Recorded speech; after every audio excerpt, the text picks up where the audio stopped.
कि राम मंदिर को लगातार थ्रेट्स दी जा रही हैं तोड़ दिए जाने की।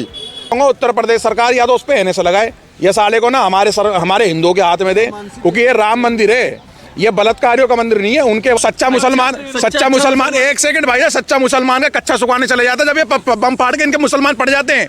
इसका माहौल खराब करने की नीयत से ये कौन व्यक्ति कैसे एंटर कर गए अयोध्या के अंदर। बल्कि हिंदू तो आज भी मस्जिद में जाता है। कौन सा सेकुलर हिंदू भाई साहब, सेकुलर हिंदू नहीं है, गधा हिंदू बोलो उनको। सेकुलर हिंदू लोगों को लगता है कोई मिठाई का नाम है। मानसिक संतुलन तो कश्मीर में जो पत्थरबाजी कर रहे थे फौज के ऊपर, उनका भी खराब बताया गया। राजनीति जाति पे करते हैं, जाति के आधार पे करते हैं और देश के अंदर नारा लगाते हैं हिंदू हिंदू एक भाई हो जाए हिंदू। हमने तो पढ़े लिखों को बम बना के फाड़ने का काम करते हुए देख लिया। और लोकतंत्र जब कहाँ चले जाता है जब 35 टुकड़े हो जाते हैं। पीलागढ़ी में 3.5 साल की बच्ची का बलात्कार हो गया, आज भी रात को नींद में बच्ची की सिकल आती है। धोच के अंदर 3 साल की बच्ची का मुसलमान ने बलात्कार कर दिया, कहाँ गया लोकतंत्र? आप बताओ ना। ये पढ़े लिखे से लेकर और पिंचर छाप तक ये सब फटने के लिए तैयार है, एक ही किताब से तैयार हैं। चाहे वो गली में रहते हो, मार्केट में रहते हो, मंडी में रहते हो, मोहल्ले में रहते हो, कंपनियों में काम कर रहे हो। ये तो कहते हैं जो सच्चा मुसलमान है वो ऐसा काम नहीं करता। तो सच्चा मुसलमान एक सेकंड भाई, सच्चा मुसलमान का कच्चा सुखाने चले जाता है जब ये बम फाड़ के इनके मुसलमान पड़ जाते हैं। तो सच्चा मुसलमान आकर कंधे से कंधा मिलाकर साथ में खड़े होकर के क्यों नहीं बोलता? सर, राम मंदिर में अल्लाह अकबर के नारे लग चुके हैं। हाँ जी, अभी आपने देखा, उस पर आप क्या कहना चाहेंगे? भाई साहब मैं यही कहना चाहूंगा जो भाई साहब ने बोला जी। अगर हम अगर बगल में होते और हमारे सामने होता तो फाड़ करके दो कर देते। कैसा लगा देगा? कैसा लगा देगा? अयोध्या पुलिस पे आप क्या कहना चाहते हैं? भाई साहब मैं कहूँगा उत्तर प्रदेश सरकार या तो उस पे से लगाए या साले को ना हमारे हिंदुओं के हाथ में दे, क्योंकि ये राम मंदिर है, ये बलात्कारियों का मंदिर नहीं है। उनके वाले साले अपनी बच्चों को और बेटियों को नहीं छोड़ते, वो बलात्कारी हैं। और बलात्कारी का नाम हमारे मंदिर में ना लिया जाए, ना ही किसी गुरुद्वारे में लिया जाए। मैं तो कह रहा हूँ चर्च में भी ना लिया जाए, लेना तो अपनी मस्जिदों में लो। क्योंकि हिंदू तो आज भी मस्जिद में जाता है। कौन सा सेकुलर हिंदू भाई साहब, सेकुलर हिंदू नहीं है, गधा हिंदू बोलो उनको। सेकुलर हिंदू लोगों को लगता है कोई मिठाई का नाम है।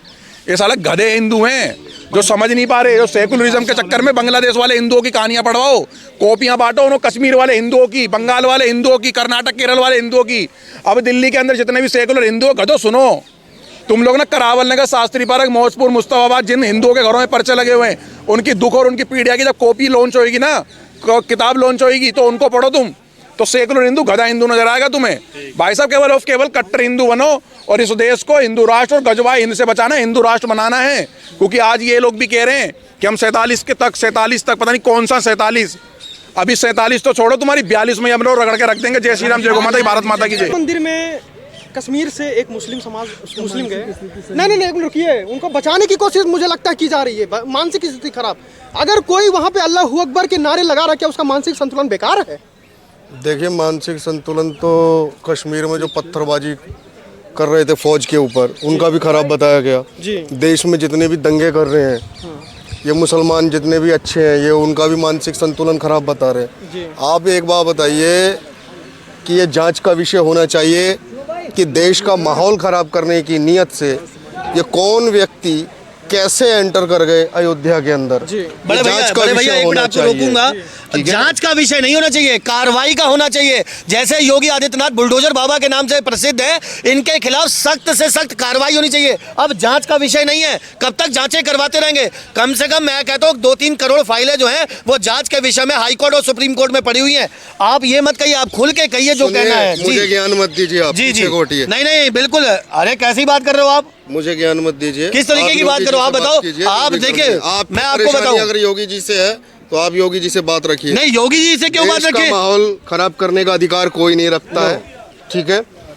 जांच का विषय है, सभी को जांच के दायरे में लाकर इंटेलिजेंस को ये देखना चाहिए कि राम मंदिर को लगातार थ्रेट्स दी जा रही हैं तोड़ दिए जाने की। क्या ये थ्रेट्स का ही हिस्सा है? क्या ये सोची समझी साजिश है देश के अंदर बड़ा माहौल बिगाड़ने की? क्योंकि राम मंदिर के अंदर अगर नमाज पढ़ी जाएगी, अल्लाह अकबर नारा लगाया जाएगा, ये बर्दाश्त के योग्य नहीं है। क्योंकि ये आप 100 करोड़ 125 करोड़ लोगों की जन भावनाओं के साथ खिलवाड़ कर रहे हो। और यही कृत अगर किसी हिंदू के द्वारा किसी मस्जिद में अगर कर दिया जाता तो आपको लग रहा है कि इतनी शांति से वो व्यक्ति जो आज अयोध्या के अंदर अरेस्ट हुआ है वो छोड़ दिया गया होता? तो सर तन के जुदा नारा लगा देते नारे। सर तन से जुदा का नारा तो ये अपने बाप के लिए भी लगाने को तैयार घूम रहे हैं। आप बताओ ना, जो लोग अपनी कटने से नहीं बचा पा रहे हैं वो दूसरे को सरतन से जुदा का नारा बता रहे हैं। हमारे देश में लोकतंत्र है या नहीं है? संविधान में सबका अधिकार बराबर है या नहीं है? क्योंकि एक तरफ अगर हिंदुओं को सेकुलर बनाकर मरने के लिए, मरवाने के लिए सरकारें छोड़ दे रही है दोयम दर्जे के कानून के आधार पे, तो ये तो गलत हो रहा है ना हिंदुओं के साथ में। ये होना ही नहीं चाहिए। आपको समझना होगा देश की सरकारों को कि लोकतंत्र के नाम पर कोई भी भीड़ तंत्र हमारे देश को बर्बाद करने की जो नीति कर रहे हैं, लगातार दंगों के ब्याह पर आपने देखा भी होगा, दंगे लगातार हुए हैं और ये भीड़ तंत्र हमेशा लोकतंत्र को डराने का प्रयास करता रहा। दोयम दर्जे के अभाव में हमारा हिंदू सेकुलर बन के आज भी जी रहा है, जिसके आगे और ना पीछे ना कोई सरकार बचाने वाला है, ना उनके माँ बाप हैं और ना भाई बंधु हैं, क्योंकि हिंदुओं के पास जनसंख्या नहीं है। सर कैसी बात कर रहे हैं, हिंदू 80% है। कौन कह रहा है हिंदू 80% है? संविधान ने हिंदू को 365 जातियों में बांट दिया, अगड़े में बांट दिया, पिछड़े में बांट दिया, सवर्ण में बांट दिया। बताइए ना, ये जातियों के क्लाउज में बांटकर ये छल कपट के राजनीति करने वाले राजनेता किस एकता की बात करते हैं? बताइए। राजनीति जाति पे करते हैं, जाति के आधार पे करते हैं और देश के अंदर नारा लगाते हैं हिंदू हिंदू एक भाई हो जाए, हिंदू एक हो जाए। कैसे एक हो जाएंगे जब संविधान में ही 365 जातियां बना रखी हैं? आपको समझना होगा देश का माहौल बिगाड़ने की जो साजिश लगातार कट्टरपंथियों के द्वारा की जा रही है, ये सोची समझी सुनियोजित साजिश है। ये कोई इत्तेफाक से किसी का मानसिक संतुलन खराब हो जाने जैसा बताया जाता है। अभी ये तुर्कमान गेट पर पत्थरबाज बाहर से आए बताया जा रहा है, बच्चे बताए जा रहे हैं। अरे इनके यहाँ कौन अच्छा है ये तो बताओ। कोई बम बांध के फट जा रहा है। पहले वो 500 रुपए की दिहाड़ी पर कश्मीर में पत्थरबाजी कर रहे थे सेना के जवानों के ऊपर, उन्हें भूला भटका बताया जा रहा था। कभी किसी को ये लोग बता देते हैं कि पढ़े लिखे नहीं है। अरे हमने तो पढ़े लिखों को बम बना के फाड़ने का काम करते हुए देख लिया।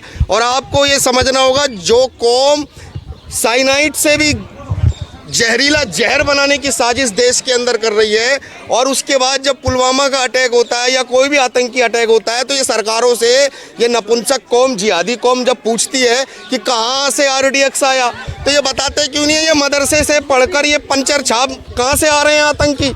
यही तो आतंक को फैलाने का काम कर रहे हैं लगातार। आतंक और आतंक को पालने और पोसने का कार्य भारत की सरकारें कर रही हैं। और भारत की सरकारें केवल और केवल अगर भारत के हिंदुओं के द्वारा अगर आवाज़ उठाई जा रही है तो उनको दबाने का कार्य कर रही है। उनका दमन भारत की सरकार कानून के माध्यम से कर रही है। अगर कोई भी कंटेंट अगर आपके माध्यम से अगर भारत सरकार से अपील करूंगा तो मेरे पे भी हेड स्पीच का कंटेंट लगा दिया जाएगा। बिल्कुल सर। अयोध्या राम मंदिर में जो व्यक्ति पकड़ा गया है, अल्लाह अकबर के नारे लगाए, उसके साथ क्या होना चाहिए? ऑन स्पॉट क्या होना चाहिए बताइए आप। देखिए, ये हिंदुओं की जन भावनाओं के साथ बड़ा खिलवाड़ है और ये एक बड़ी साजिश का हिस्सा है। कश्मीर से आया कोई व्यक्ति वो मानसिक प्रताड़ित कैसे हो सकता है?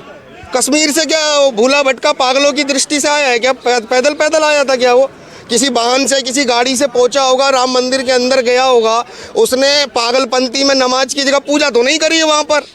पागल होता तो पूजा करता। मैं वही तो कह रहा हूँ ना, अगर पागल होता तो मंदिर में पूजा करता। पूजा स्थल है ना वो नमाज पढ़ रहा है, मतलब वो जिहादी जानता है कि उसको करना क्या है वहाँ पर। तो ये सुनियोजित साजिश भारत के अंदर दंगा फैलाने की है। इसके पीछे कौन है? भारत की एजेंसियों को जांच करना चाहिए। लगातार देश का माहौल बिगाड़ने का जो कार्य हो रहा है वो गंभीर है। योगी जी को क्या मैसेज देना चाहेंगे इस मुद्दे पर? मैं योगी जी से एक ही मैसेज देना चाहूँगा, ये जो भी कृत इन 2 से 3 लोग जो पकड़े गए हैं, इन्हें सख्त से सख्त सजा दी जाए।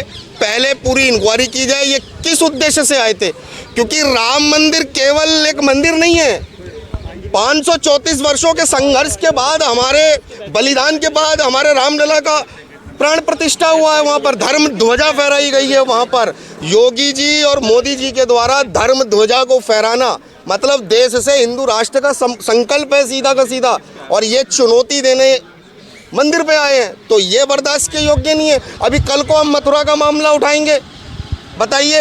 अभी हिंदुओं में से कोई भी या मैं मस्जिद पहुंच जाऊं और हिंदू मुझे कहने लगे ये पागल है, तो आप लोग पागल मान लोगे क्या? जांच एजेंसियां मुझे पागल मान लेंगी? क्योंकि मैं वहाँ नमाज थोड़ी पढ़ूंगा, मैं तो वहाँ पूजा करूंगा जाके। तो भाई देश को बरगलाना का काम ये मुसलमान लगातार करते रहे, जिनको आज तक आतंक का 70 सालों में मजहब नहीं पता चला, जो आतंकियों का मजहब कभी बता नहीं पाए। तो उनसे एक ही बात कहना चाहता हूँ कि आप में कोई भी पागल नहीं है, सब के सब जिहादी हैं और जिहाद करने का कोई ना कोई कार्य आप लोग लगातार करते हैं और वो करते आ रहे हैं। बिल्कुल सर, बिल्कुल।